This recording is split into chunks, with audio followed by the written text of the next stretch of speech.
Number 4 of best places to visit in Edinburgh, Scotland. You need to watch this if you struggle with wanderlust. The Edinburgh Underground Vaults are calling your name. Beneath the bustling streets of Edinburgh lies a hidden world, the Underground Vaults.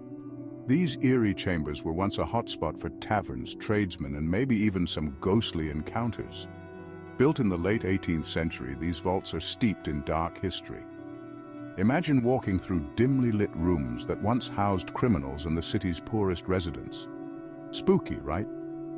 Tour guides say people often feel a chill down their spine or hear mysterious footsteps. Could you handle that? If you're a thrill seeker, this tour is a must. You'll explore hidden rooms and hear jaw-dropping stories that'll make your hair stand on end. So, next time you're in Edinburgh, don't just stay above ground. Dive into the depths and unravel the secrets of the underground vaults. Trust me, it's an adventure you won't forget. Grab your tickets and let's go on an adventure.